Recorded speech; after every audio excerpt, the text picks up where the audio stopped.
जय माता दी मित्रों, आपके और आपके परिवार पर माता रानी की कृपा सदैव बनी रहे।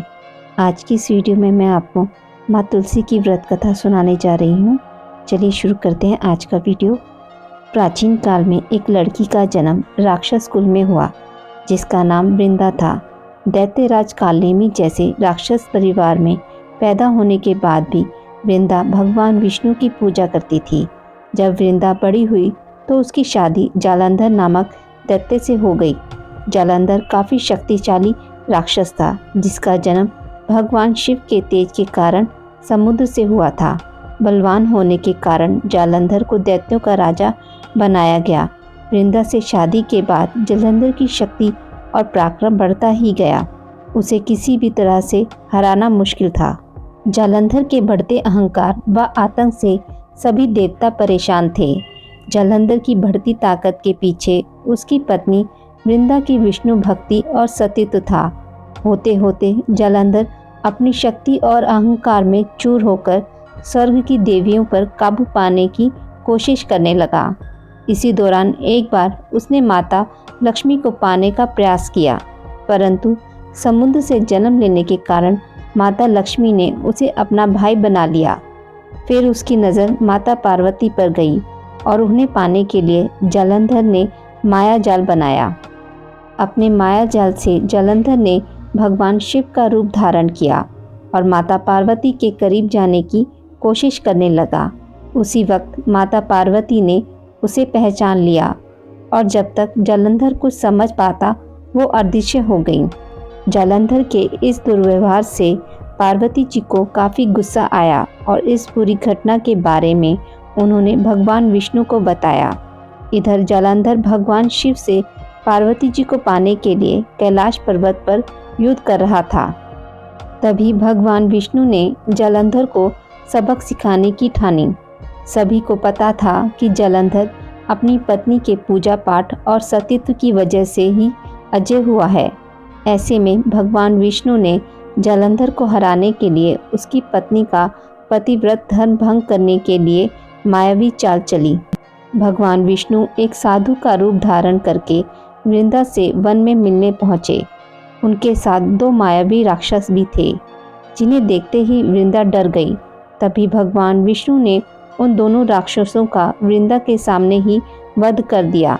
वृंदा ये देख समझ गई कि ये कोई आम व्यक्ति नहीं है। उसी पल वृंदा ने साधु से अपने पति के बारे में पूछा।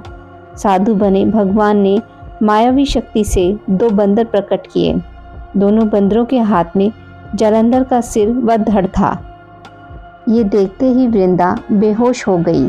कुछ समय बाद होश में आने पर वो साधु से अपने पति को दोबारा जिंदा करने की प्रार्थना करने लगी। वृंदा की विनती सुन उसकी आंखों के सामने साधु ने अपनी माया से जालंधर के कटे हुए शरीर के हिस्सों को जोड़ दिया और स्वयं उस शरीर में समा गए। वृंदा को ज़रा सा भी अंदाज़ा नहीं था कि उसके साथ ऐसा छल किया गया है। जालंधर का रूप धारण किए विष्णु जी को वृंदा अपना पति समझकर रहने लगी। वृंदा के ऐसा करने से उसका सतीत्व भंग हो गया, जिसके बाद जालंधर कैलाश पर्वत में युद्ध हार गया। जब वृंदा को यह सच पता चला तो उसने गुस्से में विष्णु भगवान को पत्थर बनने का श्राप दे दिया। इस घटना के बाद वृंदा स्वयं सती हो गई। जिस स्थान पर वह भस्म हुई वहां तुलसी का पौधा प्रकट हुआ। विष्णु भगवान वृंदा की पति भक्ति से प्रसन्न हुए और उन्होंने कहा, हे वृंदा, तुम्हारी पति भक्ति देखने के बाद तुम मुझे प्रिय लगने लगी हो। अब सदैव तुम मेरे साथ तुलसी के रूप में रहोगी। तुम्हारे तुलसी रूप का जो भी व्यक्ति मेरे शालिग्राम के साथ विवाह कराएगा उसे हजारों गुना यश व पुण्य प्राप्त होगा। जिस भी मनुष्य के घर तुलसी का वास होगा उस घर में कभी भी असमय यमदूत नहीं आएंगे।